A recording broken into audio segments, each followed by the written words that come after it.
Where You Live is now on location at the Comox Valley Art Gallery. Joining me, Lee Everson, who is the guest curator of Potlatch 6767, which is a cultural milestone.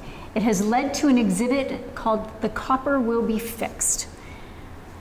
How did this idea first come to fruition? Actually, Rob and I were having a conversation, and we were talking about history, Indigenous history, Canadian history, and I said, well, how was I supposed to know? It wasn't taught. I wasn't taught any of it in the school system, right? So if you don't have family or friends or somebody kind of bringing that to light, you just don't get that type of information, right? So then we were talking about Potlatch ban and Indigenous culture and everything. And Rob, he was at a meeting, and the conversation went around the Potlatch ban, 67 years, and he started doing some simple math and then realized that from 1951, when the ban was lifted, to 2018 is actually 67 years, so the same amount of time. So the Potlatch ban was in place for 67 years, and now it's been lifted for 67 years. Exactly. Okay. And what that means to Canadian history. So when we were having that conversation, then Rob, he just really quite nonchalantly said, we should maybe see if artists would like to create a piece based on that theme and open it up to the public. And I was like, oh yeah, that's a great idea, right? We know a lot of artists. We thought, well, we could just kind of keep it to Vancouver Island, and talk specifically about West Coast history, but also taking into consideration that when they banned the potlatch, it was also powwow and it was Sundance ceremonies. It was all the way across Canada. So that's kind of how it began, and that we're going back 2 years, almost 2 years.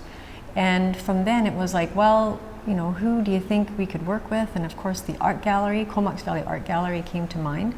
And Rob and I were at an event, and Angela was there, and we just kind of pitched the idea to Angela, and she was like, sure, yeah, it sounds great. We wanted to be able to have more of an ongoing conversation around the potlatch ban and what that means for Indigenous people, because so many people, they don't understand that it's not just losing songs and dances. You're losing they lost a whole way of moving in the world. So we decided that we wanted to do like blanket exercises. Right. So we did one in March, and we did one in June, and then we also did Erin from the Record. She wrote these fantastic pieces on information kind of strategically placed as we were moving forward to the exhibit opening. Right. And we had also a film screening at the Sid Williams Theatre. So we've had this collective pieces that are all based on that theme in the community. And thankfully, with having all the funding that we were gifted, that we were able to offer those events free of charge. If people wanted to leave a donation, they sure could, but it wasn't, we wanted to keep it open for everyone. So so there was no barrier for people having that information. We were fortunate that we have Wedlady Speck, Evelyn Voyageur, and Mary Everson. They're our cultural carriers. Right. So when realizing the content and the complexity of the theme, that we knew we really were going to need support, right? So we brought them on board just to help guide us, the last year and a half on what that was going to look like. Okay. To have that cultural support. Now that it's open and it's up and it's here until October 4th, what has that experience been like for you as the guest curator, to see the people coming in and out and those conversations? Actually, it makes me realize how much work we have to do. As fantastic as it is, having people come through, what we're hearing from some of our summer students that are actually working within the exhibit is how much very, very basic Indigenous information that they need to discuss and to share and to offer. Okay. Well, Lee, thank you so much for your time and for all of the effort that you have put into this incredibly moving exhibit and the level of education that you're bringing to the rest of us. So that's very appreciated. And what we're going to view now is one of the processes in the creation of this is there were some elders that shared their thoughts. And so what we're going to see now is some of the elders' comments.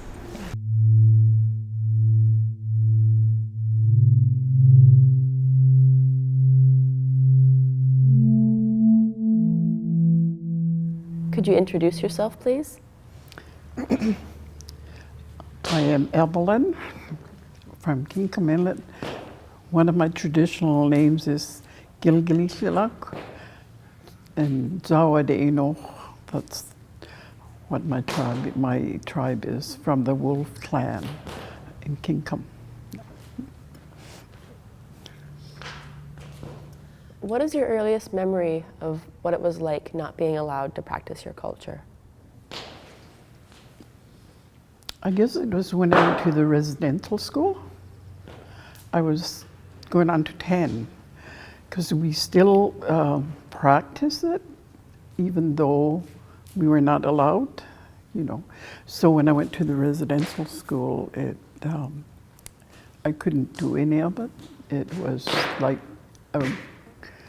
I always say I had to become another nationality, I guess is how I felt. Like, gone was my culture. I was taken from this, I always say, the safe haven of my parents' home, and had to go to the school.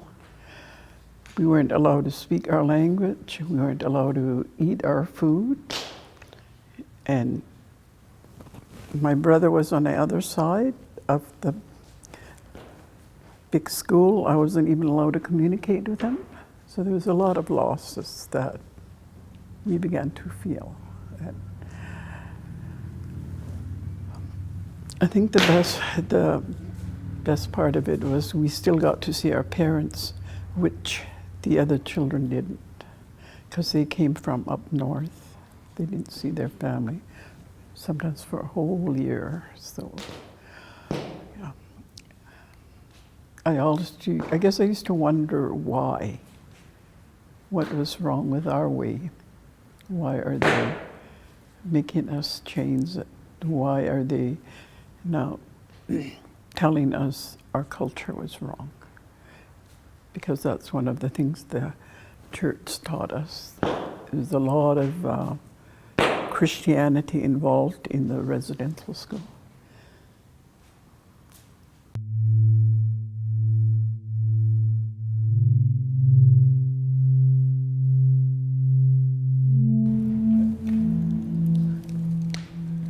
But I think that it's wonderful that our families can finally express their cultural rights.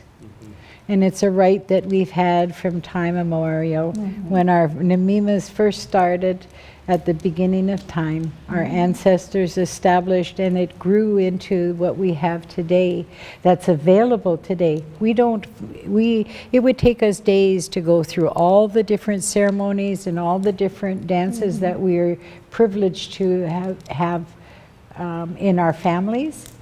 And I think that our parents would be so thrilled to realize that their job was done in a gleichsala and us, you know, and us all like our hotelach and he's watama like when we were ginging on them, you know.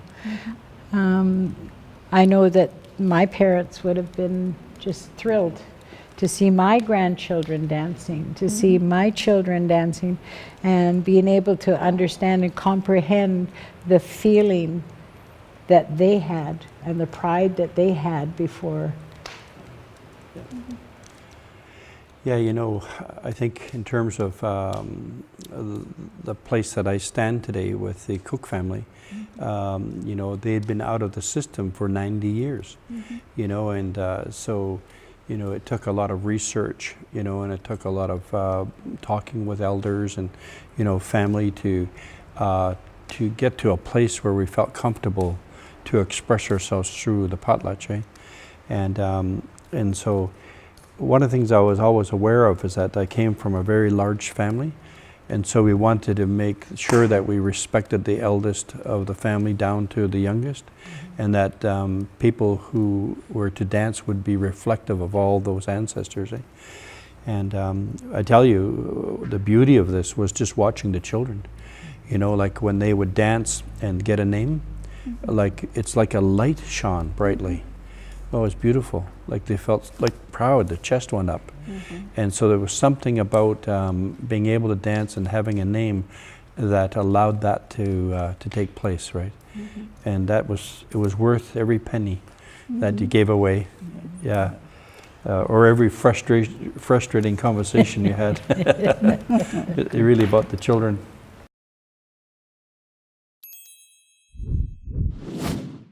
So those are a few of the videos of the elders that were recorded for Potlatch 67, and thank you to Lee Everson for joining me and explaining how this all came to be. Joining me now here in the Comox Valley Art Gallery is Angela Somerset, who is the curator. Angela, how important is the connection between art galleries and other groups that bring ideas like this to you?